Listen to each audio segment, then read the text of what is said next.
That's for the housekeeping's pretty simple. So with that, joining us today, we have a fantastic speaker, Evie Moss. She is a professional speaker and podcaster, as well as a marketing and content strategist. She'll tell you a little bit more about herself momentarily. So let's jump in. Welcome, Evie. Thank you. Thank you. Nice to see everybody, at least virtually. And thank you so much to the DMCNY for inviting me. This has really been a labor of love to put this together. Well, thanks. So glad you're here. Thank you. So did you want me to dive in and share my screen? Yes, please. We're good for that? Okay. The first thing that I would ask, though, is that it's happy hour. So, as the clubs we used to go to, the comedy clubs, the more you drink, the funnier I sound or what have you. So if you have a beverage of choice, go for it. I can't drink right now because I have to present. So I don't know if anybody's familiar with Recess, the relaxation drink, but that will be mine. Anyway, wanted to share this with you. Okay. Is this visible to everybody now? Yes. Okay. And it should be full screen, yes? Yes. Okay. Well, as they say, there's a lot of information about podcasting, and we're going to go through as much as I possibly can fit in, but know that it's kind of like drinking from a fire hose. So this is really intended to be a top line. This is intended to get you excited about whether you decide to take on creating your own podcast or advertising in one, or just recognize the value of listening to B2B podcasts. So don't worry, I gotcha. So the other reminder is that this is a marathon, it's not a sprint. I'm going to share some stats with you, exactly what that means in terms of the listenership to podcasting overall, and kind of the path to growing your podcast as well. So hang in and let's talk about what we're going to talk about. Of course, as Ginger said, I'm going to share a little bit about me. I'll share the state of podcasting today and who listens, the business of podcasting, and whether, again, you want to advertise in a podcast or create your own. And then if you do, I'm going to walk you through in the second half of this presentation some of the tips and tricks and best practices to getting started, or at least the things you want to think about. And then Ginger will open it up for some questions in the chat room. So my path to marketing kind of came full circle. I started as a journalist and in radio, and voice has always been actually physically part of my DNA, as I followed in my dad's path as a broadcaster.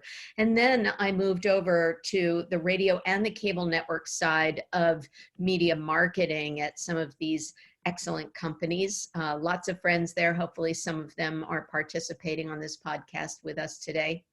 And then I leveraged that when I joined Media Village and was happy to work with Ginger over at Media Village, creating content strategy. And my recommendation had been, let's talk more about the audio space and let's walk the talk and create a podcast ourselves. So that's what I was charged with, and created both Advancing Diversity and Insider Insights. And that led me now on my own to create the sister version of that, Insider Interviews. And just today, I launched episode 1 as the companion to the trailer of It's Quite a Living, with my friends in high places. So I hope you'll take a listen, and you'll learn that the most important thing to do is ask people to subscribe, to rate, to share. So I'm asking you, please subscribe, rate, share, review. So what's a podcast? Well, basically everybody in the country has heard the term now. Edison Research checks the pulse of the US in terms of familiarity with podcasting, and it's basically almost 100% now that you've heard of it. Did you know that it meant pod as in portable on demand, as well as cast from broadcast? See that? They're mostly free. I think we all know that. There are some burgeoning subscription-based services like Luminary. Spotify could be considered to have that kind of option. Slate Plus. Some podcasters play for tips. Literally, you'll see like a virtual tip jar, or the more formalized version of that is Patreon. And then some are, of course, ad supported. And some are underwritten, like the example I showed there of Lagunitas as a sponsor underwriter of some NPR content. Now, again, you might be familiar with the term, but there are two important distinctions about where you host your podcast and where people find your podcast.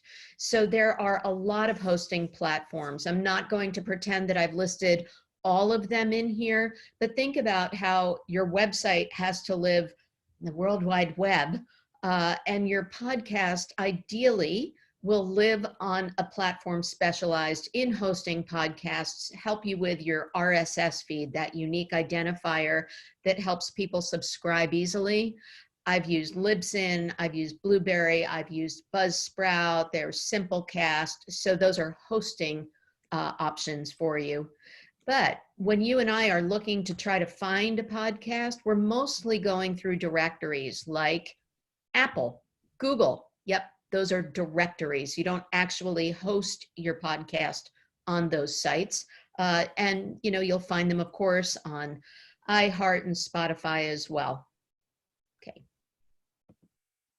But there are literally a million of them. I think one of the most recent stats is something like 970,000 individual podcasts. And then you think about the number of episodes for any one of those shows, and it's a lot.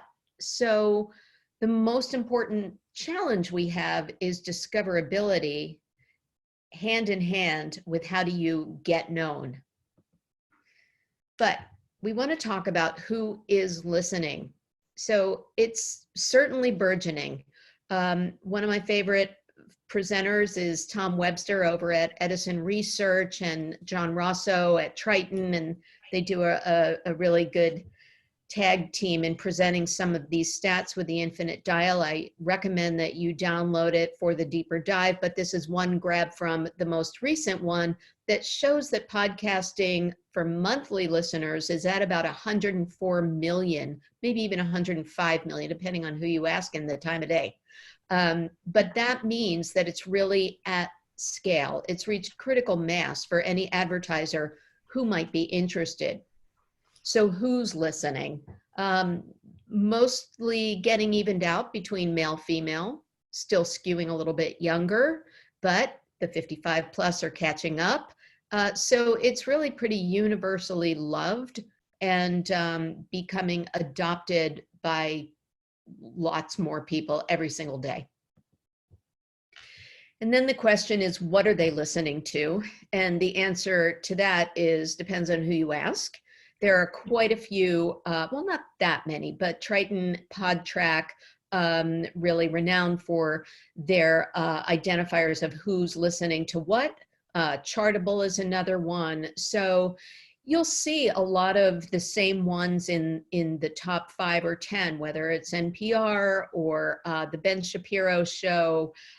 This American Life is a perennial favorite, etc. So this gives you a good idea of what's being listened to mostly in terms of downloads or unique monthly audience.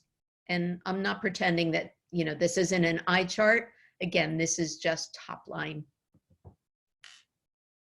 So let me take a sip of my recess. Very relaxing. And we'll get into the business of podcasting. This is an eye chart. I would guess that most of you on the call are in or related to the media marketing and advertising industry, and you're probably familiar with the amazing charts that the folks at Luma do. And this one, we're zeroing in a little bit on some of those tools that I mentioned to you, but you can see the wide universe of options and opportunities, both from audio networks on the left-hand side of the screen to audio hosting tools in the middle and ad servers, streaming aggregators, and also the broadcast networks who are in the game as well. So we're going to talk about advertising first. This might be intuitive already, but podcast advertising has huge advantages. There are plenty of stats about engagement and love of podcast hosts, but with its increased reach, with its portability, and with the very fact that you opt in, you're selecting to listen to that particular host or that particular show, makes it a real powerhouse in terms of an advertising vehicle. Again, skewing younger, not that there's anything great about that. Skewing younger, but being tech savvy, definitely skewing overeducated and higher income also is very attractive to advertisers. So a recent report that came out also from our friends at Edison was, I thought, really interesting. If you buy just the top 5 networks right now, you can reach, as an advertiser, 50% of weekly podcast consumers. And those are the, you know, the hardcore lover, fan, most responsive listeners. So I think that that's proof positive of really hitting scale now, because it's easier to reach bulk with, again, the top 5 podcast networks. And this is not a commercial for Edison. There are a bunch of folks who do a great job at research, also IAB and Nielsen, of course, but they are coming out with an updated presentation on May 21st. So I just wanted to let you know that that's available. And if you wanted the most current stats on that, that's coming up. Okay, so you're convinced, you're ready to advertise, and now you have to understand the vehicle, right? So there's typically 2 ways that we talk about podcasting advertising, baked in or native, and dynamic insertion. So this is where we start to get interactive, where I start to like let you hear something. A baked in ad has a lot of value to it because it feels like the fabric of the show. It feels like it's woven in, and it really feels like your beloved host might be endorsing it, but at the very least, you perceive it as word of mouth. So I'm going to play you a sample of what it sounds like, thanks to my friends at PodSearch who sent this example over from Probably Science. Oh, now we understand time and gravity. Yeah. So, and we're just combing through the massiveness of the sky. It's crazy, but you know, everyone's always reaching for more knowledge and more information. Our listeners are too. You know, they say knowledge is power, Matt. Oh God, if only there was some way to gain knowledge at a discount rate. You know, thanks to the Great Courses Plus, we get to tap into that power with just a click. Very you heard of the Great Courses Plus, Ed? I have heard of Very Great subtle Courses Plus. transition, right? Could you hear that okay, I hope? Ginger, your audio is still on, so if you tell me yes or no, that's Yes, yeah, hear it great. terrific. And this one I'm just going to play. It's really funny. It's an older one, but I actually worked on this one, so I thought it would be fun to play. If I can find the mouse again. There we go. I have to say, I got this Maiden sound headphones to check out, right? It's Onkyo, O-N-K-Y-O. Dude, these are sick. And now I feel cool because I got Iron Maiden freaking headphones. They're Iron Maiden? Yes! They're freaking Iron Maiden headphones. You can do it with their app. Hold on, I got some here. Partnership, Iron Maiden and the app.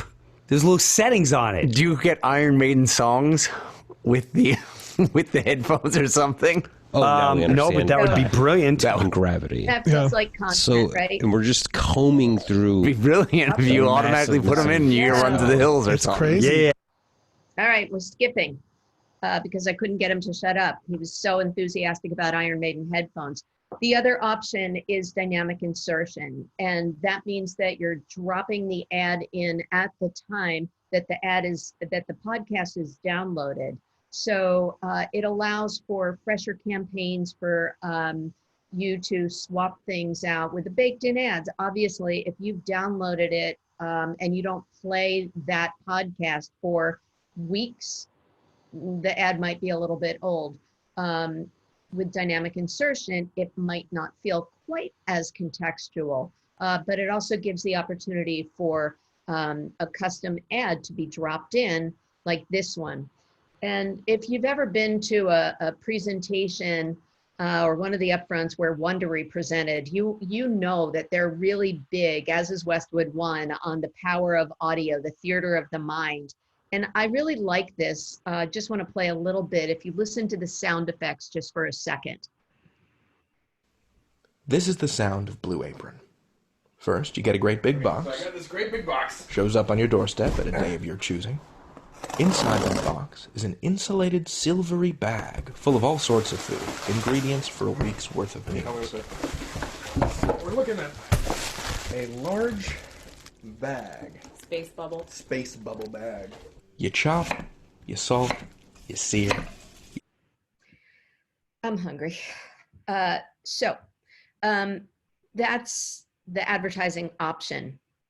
So assuming that you're sold on that, that's great. Some of those ads could appear in your podcast if you create one. So let's talk about B2B podcasting now.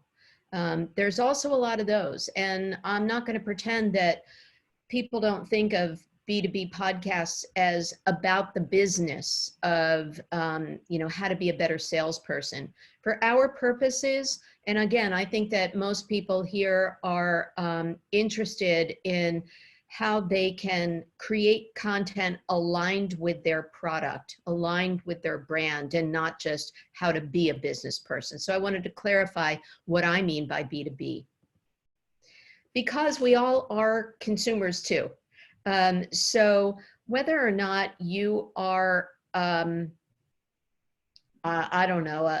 CPG product and you're talking about your sustainable practices with your packaging intended to appeal to a certain type of buyer or vendor, or you're trying to reach that actual consumer, we're all consumers. So I kind of came up with B2C squared. I think I did anyway. So we're all people. And so let's talk about how you create something that appeals to people. It starts with marketing, and the marketing starts with the strategy. Everything you read, I'm not sharing anything new here. Everything that talks about starting a podcast talks about how it has to start with the who, what, why, where, when. Why do you want to do this? Who would you be speaking to? Again, it might be pure B2B. It might be that B2C squared, or the business person who's also a consumer. But I want to walk you through how I think as a journalist, and we're going to start a little out of order. We're going to start with who and why instead of who and what. So bear with me. Here's the who. Who's your buyer? Who's your prospect? When you identify that persona for your ideal listener, it might be a target, it might be a vendor, it might be that pure B2B or B2C, but that's where you want to start. And the other who is, who's going to do this? Who's going to host? Who's going to guest if it is an interview type of scenario? And to me, the most important thing is why. Why would someone listen to your podcast? Now, we know why we would do it, right? Because good content helps boost the trust, boost the awareness, and that in turn drives more business. So that's the whole why. But you want to think about the WIFM, the what's in it for me. Why should I listen?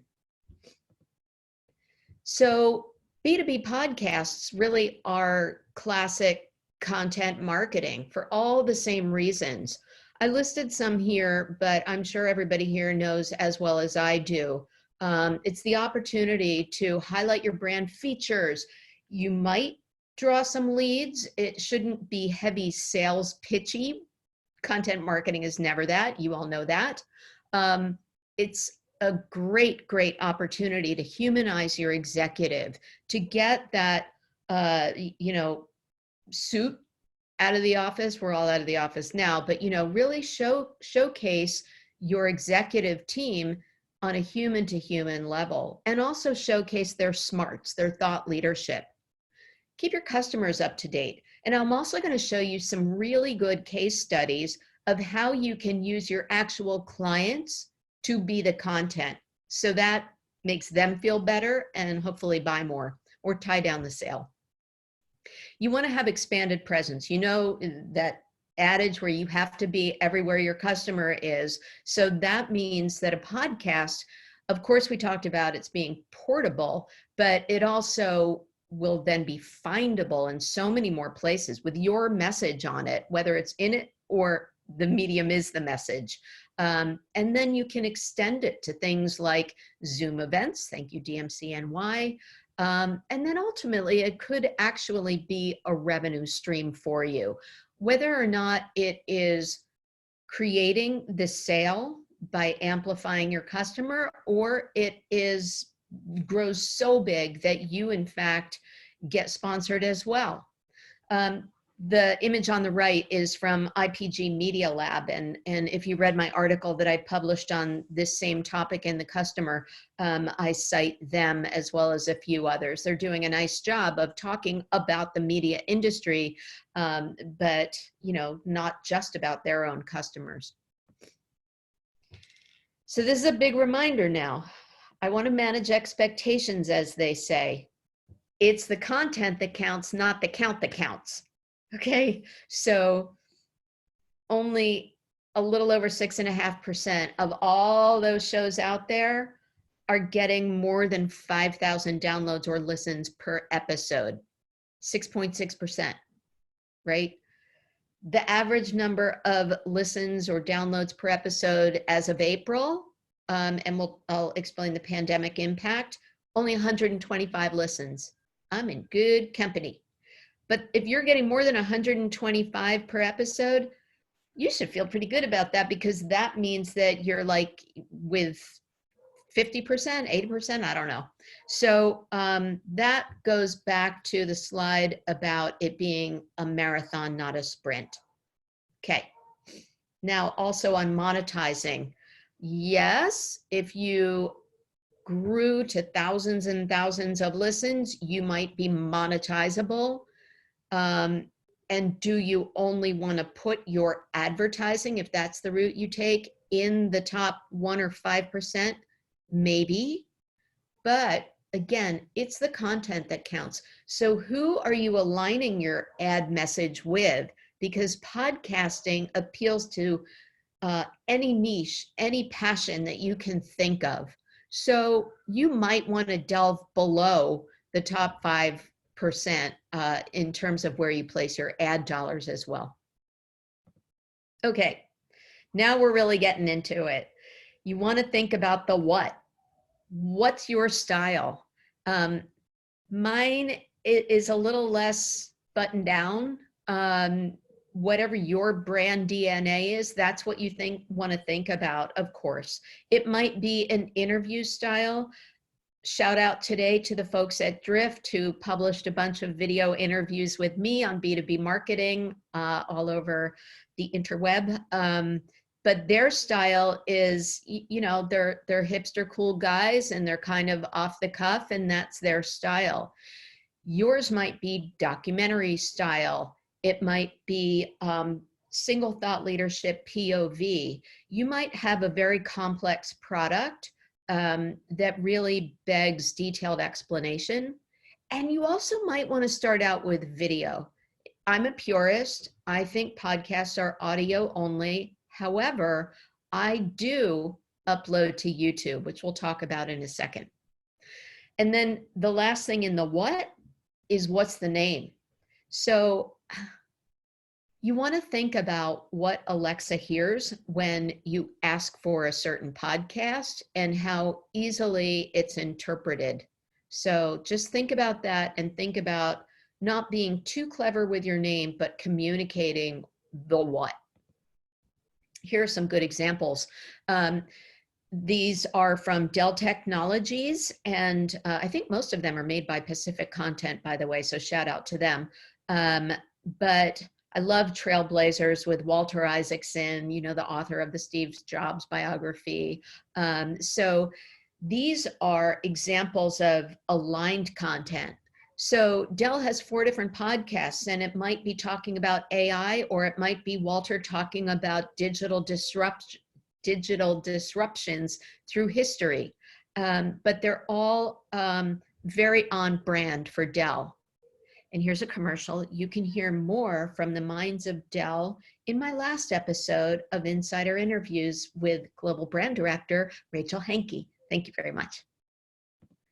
Okay, here's another one. And this one I'm going to share a little sample of because I think this is brilliant. These are some examples from Pfizer. Now, they're all, of course, very science oriented, but some are with thought leaders, some are getting into the whole biology. And this podcast launched in November. And guess what it was about?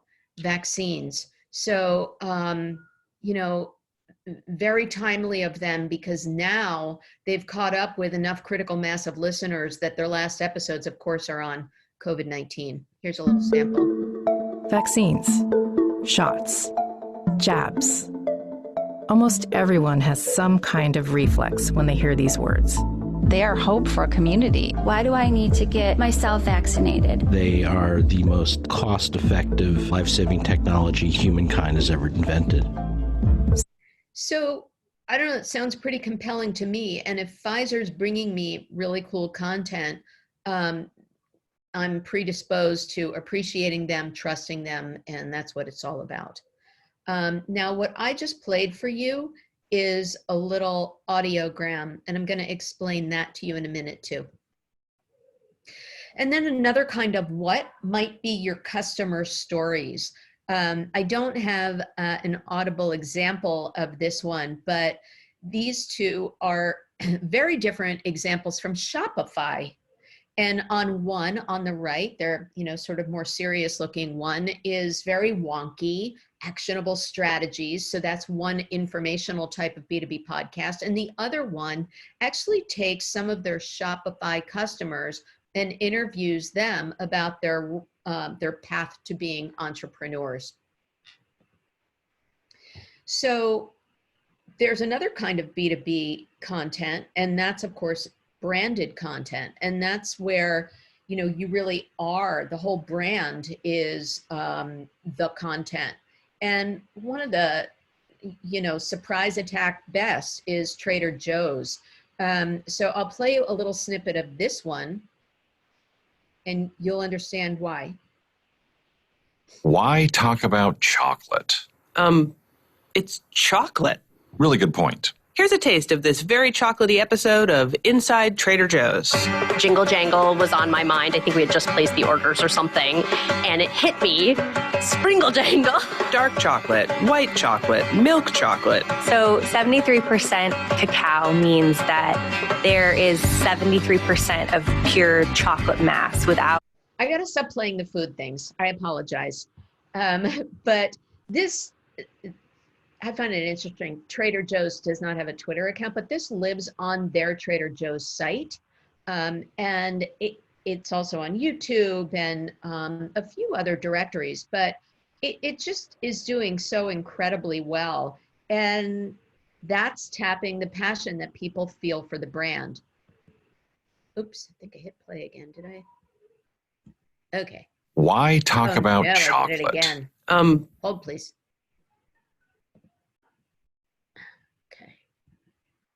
Okay, there we go. So where? Now, we mentioned that Trader Joe's, of course, is published on their site. The image in the top right is an example of Charles Schwab and Choiceology. That is hosted right on the Charles Schwab site. You know, it might be a little bit counterintuitive to see this nice, bold podcast, cool looking thing on the Charles Schwab site, but it's right next to, what we offer, ask for more, why Charles Schwab. So it's their Trojan horse into getting you to like and appreciate Charles Schwab more. So the little one on the bottom, of course, they're my examples because that's easiest to pull, but I have a dedicated site for both of my podcasts. And Charles Schwab, of course, is going to post to their corporate site. But you also want to think about how and if you'll work with networks that specialize in this as well. And then the final what, where, why, where, when is the when. And consistency is key. You have a sort of expectation that you want to build in with your listeners. I publish insider interviews every Thursday. And so you want to think, are you going to publish weekly, monthly? Just be consistent. And one more thing, and it's the Mac Daddy. I'm sorry. How are you going to market it? So think like a marketer. How's this going to get promoted? This is where the drinking from the fire hose part comes in. You want to think about the artwork. Apple requires a 3,000 by 3,000 pixel, layout for their art. And then you need to have it framed for YouTube when you upload it there. What's it going to look like? What's your brand style? We talked about the name, how you're going to book guests. Will they be those customers, or will you aspire to some of the cool people that I got? SEO, that goes without saying, but, think about your show description and SEO. Will you do paid social as well? And what about show notes versus transcriptions? That's always a debate. I leverage my content and put it out as a companion article. Remember, journalist. So I try to get the most bang for my podcast buck by leveraging the content everywhere I can. And then engaging podcast listeners. Of course, social media, we'll talk about that in the next slides. Again, those virtual events, what can you do? Email, blah, blah, blah. And like I said in the beginning, ask your friends, please listen, share, ask your mom. So social, my other favorite area, really important. Because podcasting is so engaging and people feel such affinity for the host, social offers you that two-way street where they can communicate back, where they might be able to tee up a question. Oh, please, will you ask your next guest this? So have presence. And then you want to think about if you're going to create a dedicated site for your podcast itself. I think in many cases it deserves it. Remember, you're creating a brand. You're not just using your brand. It's not the Shopify podcast, it's Vanguard. So you want to market it like a brand as well. I learned something recently and only just started adding to Pinterest. And so depending on your target audience, I know one podcaster who swears that that's, one of her best feeder markets for listens. Did I mention that you should ask people to subscribe? Okay.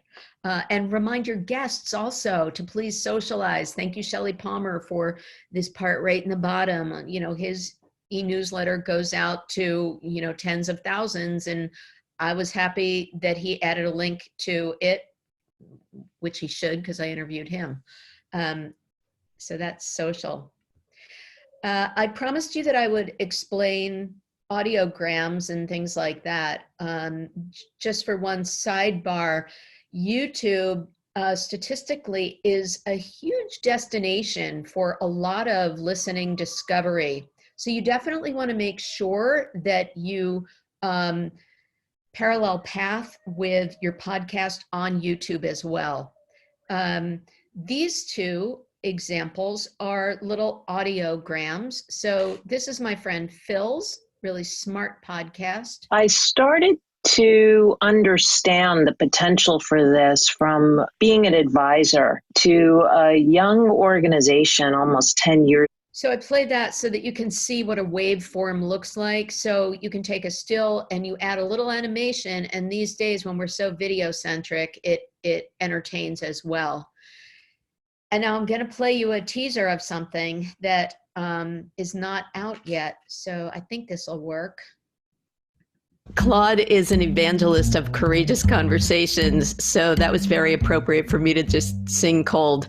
And I am a fangirl, so it takes a little courage to just dive in. But Claude is also known for being empathic, for sharing great insights. So, hey, Claude. Hey, girl. Thanks for having me, and thank you for the opener. You're welcome. I got to throw another curveball at you. I want to explain why our conversation could be very valuable to so many people right now.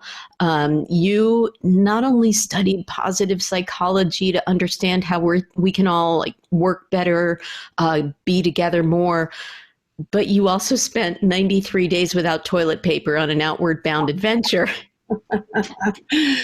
So nothing could be more apropos for a podcast conducted during.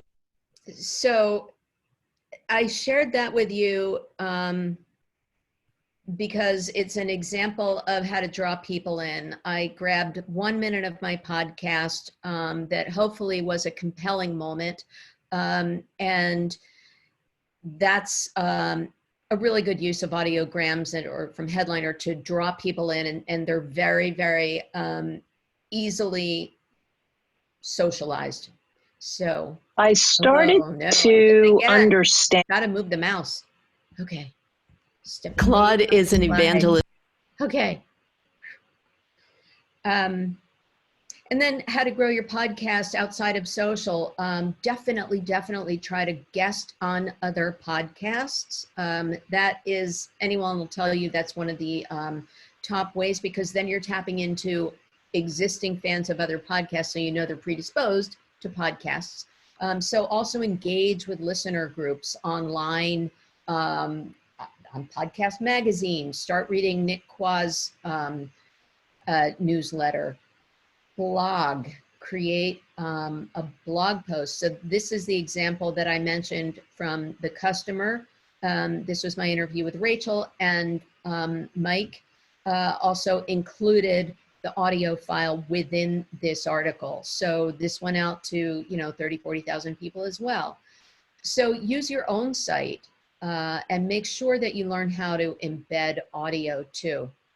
I took a picture from a webinar that I attended. It was actually Peter Kafka's first Zoom to podcast live recording, and he's my favorite podcaster in the B2B space of Recode Media. And this was just a screen grab I took of him with Carrie Trainer from SoundCloud. So it's still possible to do live events, and we're evidence of that right now. So you ready? Set? Pod? Don't worry, don't panic, don't be overwhelmed. There are a lot of resources for you. I just listed a few. I love the guys at Podcast Movement. If you're serious about it, you can actually sign up for their Facebook group that walks you through getting started on your own. She Podcasts is a tremendous group of women who all support each other. Start a Pod. My friends, the Newmarks, created that after they created Pod Search, and me. So my contact info is there, and I hope this was helpful for you. And I made it under the wire. Evie, thanks so much. That was so much great information. Thank you. And I have a few questions for you. So let's kick off the Q&A. If anyone else has a question, go ahead and type it into the Q&A box. And first question is there an ideal length for a B2B podcast? Oh, it's, that's a good question. And I'll answer it in a kind of long way. Some people would say that, is there an ideal number of slides to a presentation? And I think it's the content that counts. Hopefully that didn't feel like the 98 slides it was that I just gave you. Kidding. But, there's a school of thought that, the average commute is 22 minutes, so that's the sweet spot. Well, guess what? We're not commuting anymore. There are podcasts that are, actually 4 hours long. The average length of podcast has actually declined in the last few years, gone from, I think it was like 45 minutes down to 40 or 35 minutes now. So mine typically are 35, but I think it depends on the content because there's plenty that are also 5-minute long. Great, thanks. All right, so what are your thoughts regarding platforms? Is one better than another? Which kind of platform? Was that mentioned in the Q&A? Spotify, Apple, smaller players such as Pocket Casts. Oh, so again, there's hosting sites and there are directories. So Spotify would actually be a directory. I'm going to say that I'm going to give a little shout out to Buzzsprout in terms of being a very user-friendly hosting platform. It's kind of the new kid on the block now and getting a lot of nice buzz. And, the OGs like Libsyn, Blueberry, really good, a little less of that kind of user-friendly dashboard, sort of like, Mac versus PC. And then if you really wanted to get started on the cheap, you can go the Anchor route, you can go the SoundCloud route, but you're going to trade off either some ownership or flexibility for cost and autonomy. And I'll just throw in the part 2 of that. So in terms of directories, is it the more the merrier? Absolutely. You want to be everywhere. Yeah. And there are some, like I think with like Pocket Cast, let's say, where if you're on Apple, you're going to be there. But a hosting platform, some make it easier to upload to those directories than others. Some are a little bit more manual. Some are really tied into each other, like Blueberry and Deezer, for example. They're like SIBs. Awesome. Do you see podcasts mainly as branding and thought leadership, or can they be used for lead gen? Again, I think that it depends on how you create your content and what your goals are. If it's a complex product that you need to explain, that's going to be more lead gen oriented. But I think that the nature of it is, what would you listen to if you had a choice? So don't typically hit me over the head with a sales message. You want to Trojan horse it a little bit more. Right. I like this one. If you're looking to book clients on podcasts, is there a best approach? Are there any directories to find speakers? There are speaker groups, much like, the NSA is for the Speakers Association. And you can definitely do a Google search for that. I think that it's great to use best practices of just like, when blogging was the hot thing, and PR companies would pitch a well-known blogger. You don't just want to jam your question at them without having read it, without having followed it. It's the same thing with a guest. So follow them on social, start commenting on their posts, retweet them, etc., and then ask. Most people are pretty receptive. I frankly am stunned at some of the people that I've interviewed. Yeah, you've gotten some great heavy hitters on your the last one, if I didn't mention it, the sneak peek that I played for you of my audiogram, that was Claude Silver, who's the Chief Heart Officer of VaynerMedia. Love it. 2 people have a similar question, so I'm just going to kind of combine them. Any metrics that are best to look at when you're judging the success of a podcast, or is it it depends kind of an answer? Yeah, I'm gonna take the easy out and say it depends. So like with good marketing, you want to set your KPIs in the beginning, but like that marathon, not a sprint, don't torture yourself by making it about the downloads or the listens immediately. It's a great opportunity though to look at length of listen, and so how your content is doing. So the time spent kind of metric I think is important. And what kind of engagement you're getting, offline, let's say, or on social. Are you creating the relationship that you want? Yeah, love that. So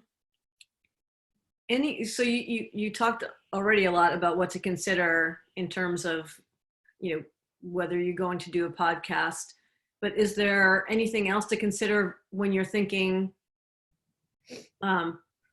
having my own podcast versus advertising or sponsoring a podcast? Probably cost and time, and I'm not saying that, I would say that depending on your person power,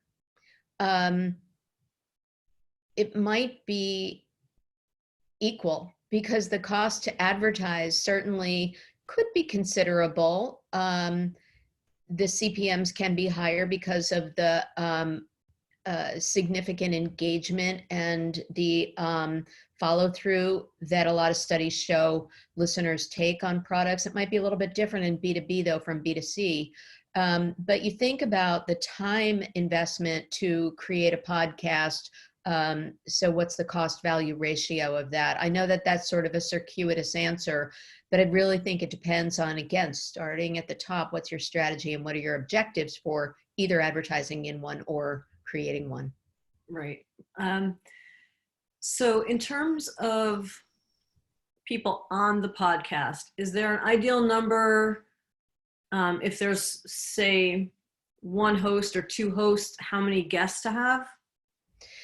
Yeah, the most I've really done, I did one with 4 plus me, and it was fine. I definitely did it in studio though with different mics. And then if you use something, if you have the equipment like what's my little guy, like the 4-channel recorder, could you do it that way? Yes. I think that 3 people is probably more ideal before it gets too confusing. Right. So speaking of equipment, any suggestions that you have? One person uses Zencaster and just a Microsoft headset. Yeah. I've been through a lot of it. And there are a lot of sites that everybody talks about. I actually have a picture. Do you mind if I share my screen one more time? Go for it. Okay, I can find a picture of some equipment. I think. Here it is. Okay, so this is actually kind of cool, because I also had, here we come. Okay, can you see it? Yes. Did it work? It did. Okay, so these are some of the microphones by price. So everyone talks about the Audio-Technica HR2100. That's very common. I also have this Shure from my old days singing. It's still a great microphone. So that's the good, the better. And then I also have a Blue Yeti, and that's a USB mic. So you want something that's going to be really easy to plug in. So typically a USB is the way to go. And that Blue Yeti is, you could probably find it for $100. I also, for my first 2 years of podcasting, only used little lavaliers that plugged right into my iPhone. When I wasn't in studio, They worked like a charm, and the brand that I used was an iRig. But while we're on this slide, I wasn't going to show it, but there's lots of editing options for you as well. I'm personally a big fan now of Descript. I wish that they offered affiliate links, and I would like, because I shout out about them all the time. But my previous episode 5, which was all about B2B podcasting, I recorded it right into Descript. I edited into Descript, and I actually figured out how to add my music. So you can actually cut out words and it cuts out the audio. So just wanted to share that with you. Thank you. Yeah. Quick question. And this is actually reminds me of pretty much anytime you're interviewing somebody, did the speakers often ask for the question list in advance? I actually usually ask my guests for their questions in advance. With B2B podcasting, and I did this when, as a journalist too, doing explanatory journalism. If you're helping a brand communicate its key messaging points, I want to know what they want to talk about. So I do it as a back and forth. And the episode that's coming out tomorrow with Claude, but for those on this webinar, it's actually available on YouTube now under Moss Appeal. Our conversation was very freewheeling, free form. And to me, that feels very endemic to a conversation. But it always starts with me mapping out my intro, almost the way I speak. I write my little intro, and then I have a few key points that I know I want to ask them. Sometimes I'll pull out a quote. Sometimes I interviewed the CMO of Clorox, Eric, I can't remember his last name, a couple years ago. And I found out that he used to be the costumed mascot at his college and walk around the football field. So if you can find out something like that about an executive, definitely use it. So prep is key. Excellent.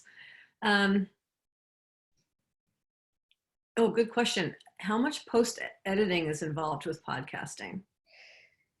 I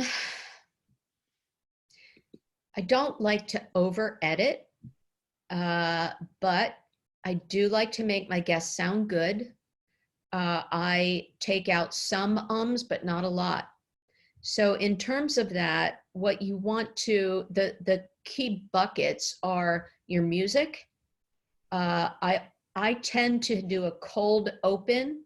So I'll pull out a quote or a funny comment from the middle of the show and I'll drop it in, I'll add music, and then I drop in my set intro and then the rest of the show, which is just edited for, quality, and then tack on something. So it's usually about 4 or 5 pieces that have to be strung together. So depending on how good you are at that, like I said, I was so proud I edited my own podcast, and that's the only time I did it. Right. And to that point, one question asks whether it's best to, if you are going to launch your own podcast, get staff to do it in-house or hire out somebody to do all of it for you. I mean, maybe you have an executive who's a host, but they do all the back end work. Yeah, I'm available. It really depends on the talent you have and how much bandwidth you have. I can tell you, and I'll go back to that slide of drinking from a fire hose.